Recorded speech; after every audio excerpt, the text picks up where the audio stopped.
I've told a few people in my life about this incident. I always look back and think about how I should have just listened to my gut. I should have never went out with him or went to his house, but I was 18 and an idiot. This story happened 17 years ago now. During high school, I was a waitress at a small southern chain of pizza restaurants with a buffet. It was super popular and pretty much always busy. The summer after I graduated, a cute guy came in and sat alone in my section. He ordered a beer and I checked his ID. He was 25 and his name was Mike.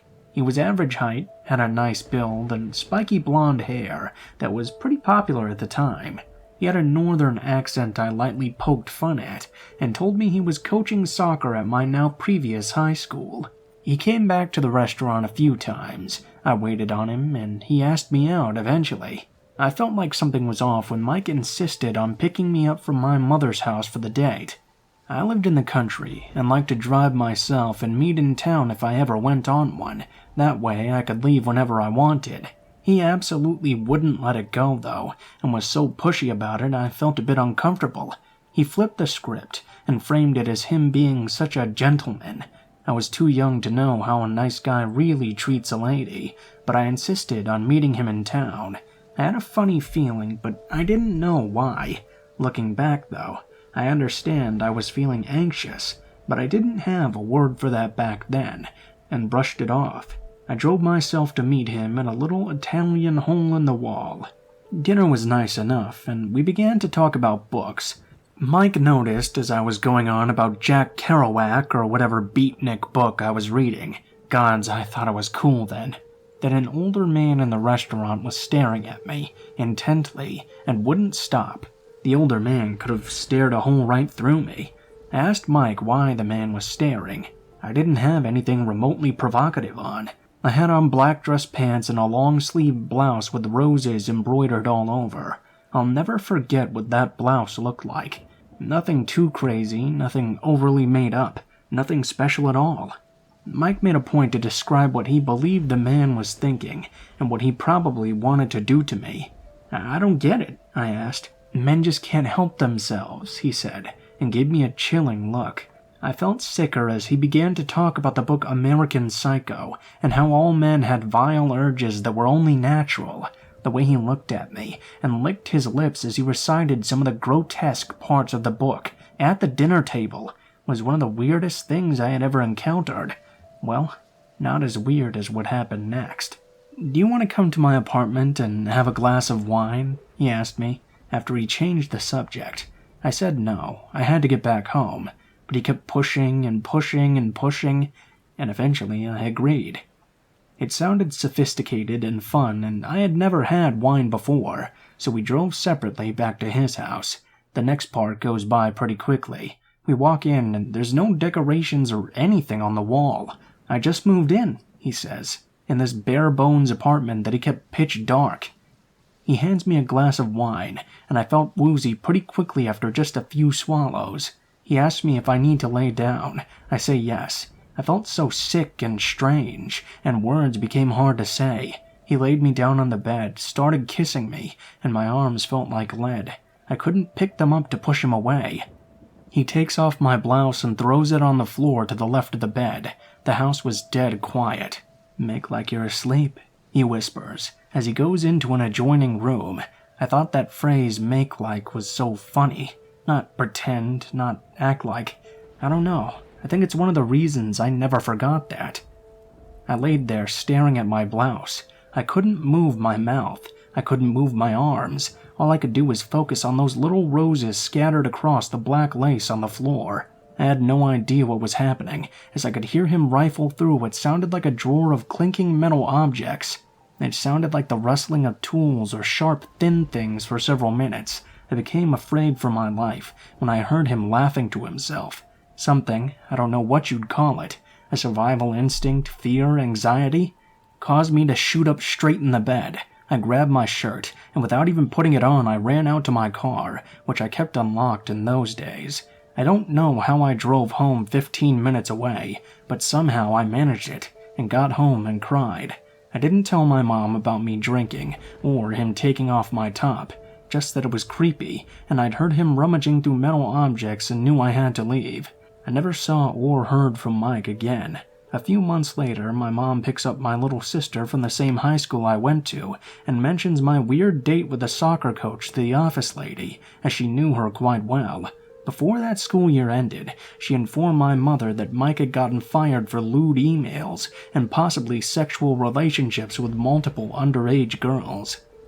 Mike was never charged. He merely moved away, and no one ever heard about him again. I'm glad I didn't get hurt. I learned a valuable lesson. I should have done a lot of things differently, including just telling the truth about the wine. Now I know exactly what happened, and I know I'm very lucky. If anyone does any weird shit to you, please report it. You can brush it off, but you might find yourself wondering how you could have prevented someone else from having that same terrible experience.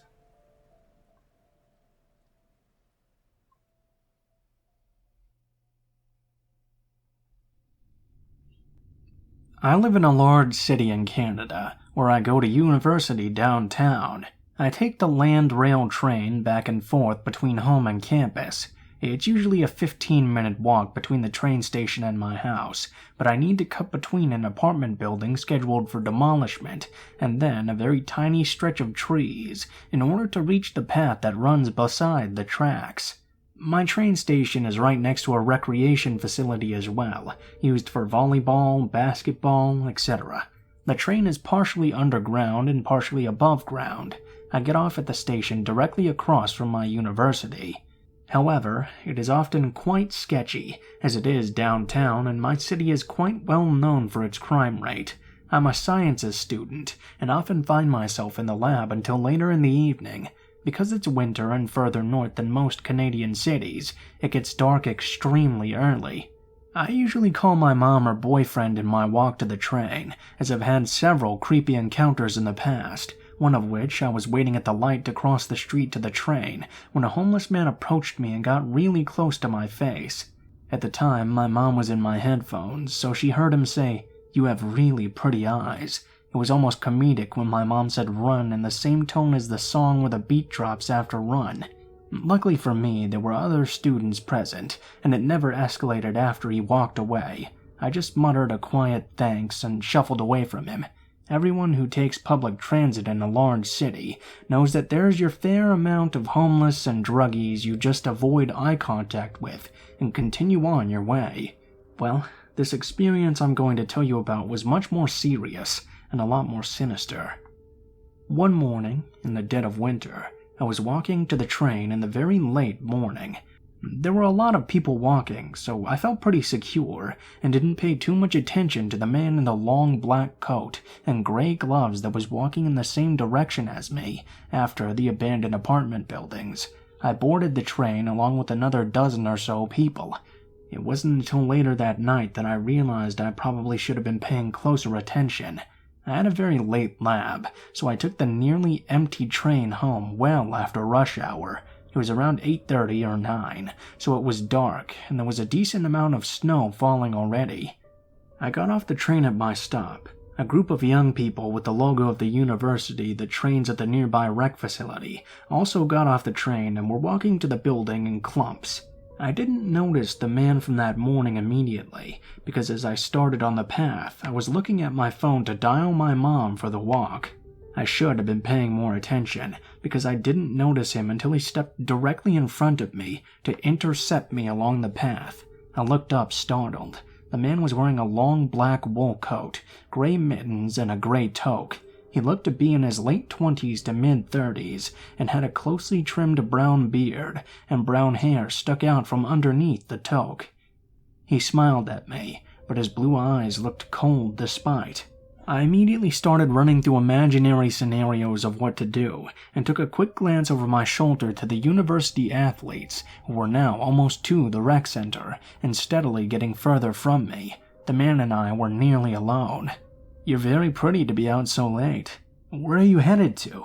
My heart dropped. I really wish I was witty or good at thinking fast on my feet, because all I could manage was nowhere. He acted as if I didn't say anything, and took a step towards me, still smiling that creepy smile of white death with his dead, cold eyes. I can walk you home, if you'd like. I just stared at him in horror, and he continued, You live that way, don't you? He pointed in the direction of my shortcut through the trees by the old apartment buildings. At this point, it clicked that this man had followed me from the apartments to the train this morning. He knew which station I'd get off at, and which path to wait for me on my way home. All I knew at this point was that I could not let this man know where I live, and I couldn't go home through the isolated shortcut where he could do God knows what to me. Instead, I made up a blatant lie. No, I have practice.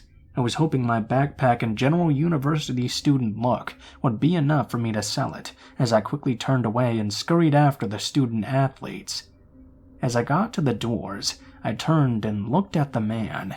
He hadn't moved, but he was still staring at me. I've never seen that look in a person's eye before. It was so malicious, and his smile was replaced with a sneer. As soon as I was inside, I darted towards the largest group of people I could find and called my sister, who I was living with at the time.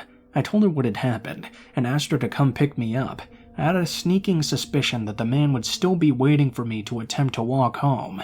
She said she was driving on her way home from work and was about 5 to 10 minutes away, but she'd pick me up right outside the rec center doors. It was the longest minutes of my life, as I stared at the facility doors, waiting for the man to come in looking for me. But he never did. My sister called me when she pulled up, and I pretty much ran from the building to her car. She hit the lock button as soon as I was in. The drive home follows my usual walking path for a while, but forks off close to my shortcut through the woods. As we drove past, I gasped and pointed out the indistinct shadow of a man lurking amongst the trees. I knew it was him, and I knew he was still there waiting for me.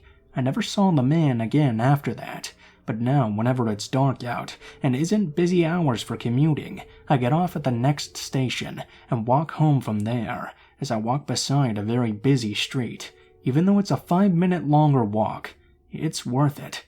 I never want to see those cold blue eyes ever again.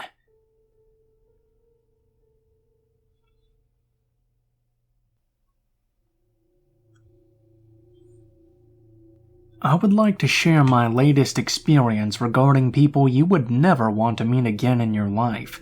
For those who remember the Peeping Eye story on Reddit about the person who would stare into my house through the peephole, this is a similar experience to that.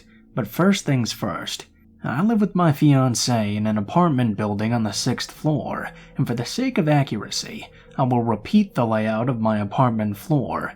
There are 4 apartments on each floor. The apartments are split into a bubbled area, 2 and 2, each pair having a bubble together, basically a metal door guarding the 2 apartments, and so on. Good. Now that the layout is out of the way, I'd like to mention the fact that I am a cat fosterer. I take in stray cats and rehome them. Last week, I took my kitty Leela to the vet for her deworming procedure. I step out of the elevator, and there are roughly 10 steps more to make towards the entrance to our building. This entrance is guarded by a metal door, the bottom half, and glass, the upper half, with absolutely no other protection. Basically, any drunk or angry person can just smash the window and invite himself in without any repercussions. So I step outside the elevator and go for the main door when I notice there's this fairly young man, white hoodie, wearing a black cap and a pair of black sunglasses resting on his head. Most important detail, his right eye was swollen and extremely purple, as if he'd just caught a solid punch right into that eye. This man was standing in front of the door, where I can clearly see his upper body positioned to my direction. I'm thinking to myself, maybe he's looking for his keys, or waiting on someone to come out, and that's why he's standing there. I open the door and move exactly 2 steps out. This is the moment where the man engages a conversation with me under the form of a request. "Excuse me, do you have a lighter?" I politely answer, "Sorry, but I don't smoke."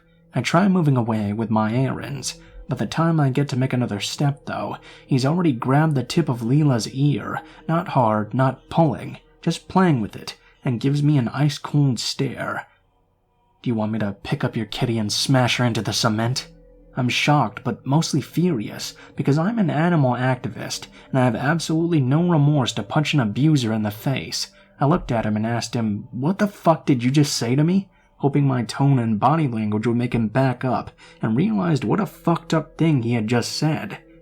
No, he wasn't moved by my reaction. He even repeated it, this time with a lower voice. I said, "Do you want me to pick up your kitty and smash her into the cement?" I did not question this. I didn't know how to reply to such a thing, other than with what I said. How could you ask something like that? Come on, go away, you're distracting me. Distracting him from what exactly? This is my building you're sneaking around. You approached me, and at this point you're scaring me, mister. But I decided to just move away fast and get Leela's visit at the vet done. I told my boyfriend about it, and he's clearly mad I didn't call the police on the guy, but the police in my country are the type of officers that would more likely arrest the person that makes a phone call, rather than the one whom they are called to take actions on. Obviously, I was afraid they would classify it as a prank call, and that I'd get into serious trouble, so I didn't. I decided to move on with my life and erase that experience out of my mind. Leaving aside the nightmares I had after, I thought we were done, but not yet. My boyfriend works in a hospital, therefore he has day shifts and night shifts. I never had a problem of being alone by myself during nights, even if the neighborhood is not safe. For my fellow Americans to help better understand, it's a ghetto neighborhood, we just have a different word for it. I would still sleep well knowing I'm safe within my own home. So my man leaves for work, closes our door, closes the metal door, and takes the elevator downstairs to exit the building. After 10 minutes he calls me, and the conversation went something like this. "Hey babe, I don't want to scare you, but how exactly did you say that guy looked like again?" "Well, black hair, brown eyes, black cap, and a pair of sunglasses. Oh, and his right eye swollen from a punch, right?" "Yes, why?" "I just met him. He was standing in front of the main door, kicking it with his feet and slamming the glass with his palms. He was shouting at me to open this fucking door right now." "Oh my god, is he there now? Is he trying to get in? Where is he?" I called the police the second he started shouting at me to let him in. I wouldn't. I told him to call the intercom or use his key. He said he lives at the 10th floor but couldn't get in. "And? What happened after you called the cops?" "He ran away the second he saw me pull out my phone." I gave the officers his description and left for work. Close the door twice and make sure the metal door is locked and turn the key in. Call me the moment you feel something funny. 30 minutes after this conversation ended, my boyfriend calls me to tell me that the officers called him back to let him know they'd found the man that matched our description, but couldn't detain him as he'd done nothing wrong and let him go. Remembering that he said he lives on the 10th floor, I go to the building manager, which is my door-to-door neighbor, and tell her about this experience. I also ask her if there's anyone matching his description that lives in our building. She tells me there is a guy, same age, looks like him, that lives there. A guy that consumes drugs and alcohol all day, whose mother had just passed away a while ago. Now he lives there by himself. After that, we noticed knife marks inside the elevator cabin all over the walls. The lines are horizontal, long and deep lines. We take that elevator twice a day at least, so there's no way you can miss them. I'm beginning to have night terrors and wake up in the middle of the night to sounds at the door. I have the constant feeling that someone is playing with a set of keys outside and so on. It's consuming me because I had such an experience where the metal door wasn't locked properly and someone got so close to almost breaking into my house, if it weren't for the cat smelling the culprit that announced me of an intruder. Now I'm obsessed with the thought that maybe this psycho could be my neighbor, and possibly these won't be the last times we meet him. The bare thought of him walking around with a knife and scratching walls, being outside our door, it scares me bad. If that weren't enough, my boyfriend opened up to me with a similar situation one night when he'd just arrived home from work. He said I was already inside sleeping that night, and he'd come home late, at around 10 or 11 p.m. He'd just gotten out of the elevator at our floor, and only closed the elevator door, when he began to hear a rustling noise, like when you wear a winter jacket on a mountain and move your arms around your body. It was that sort of noise he heard. He said that every time he would stop moving, the noise would stop as well. He remembered feeling as if he'd got out the moment someone was climbing up the stairs to the next floor, but when he didn't move, that person stopped moving along with him.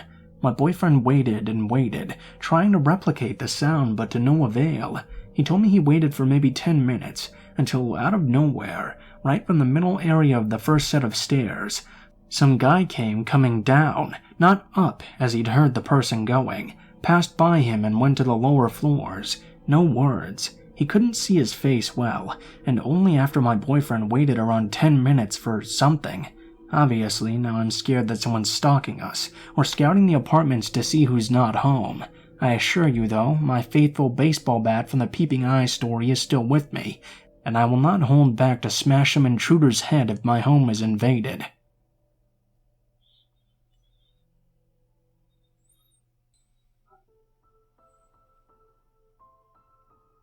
What is up, guys? Blue Spooky here, as always. Thank you guys so much for watching, especially if you made it this far into the end of the video. Thank you guys for sending in your stories and all your comments and support. It's really made me feel a lot better after all that stuff.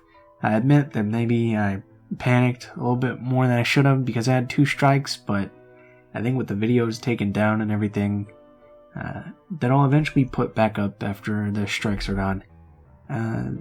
It'll probably be fine. But I still have my second channel there in the comments, in case something does happen. I'm also gonna this week try to start posting videos on there as well.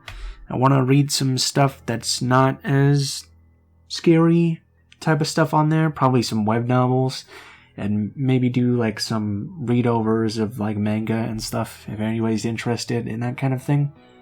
Please be sure to like, share, or subscribe if you enjoyed the video and feel so inclined. If you do subscribe, make sure to hit that bell and click the all so you can be notified of all my new upcoming videos.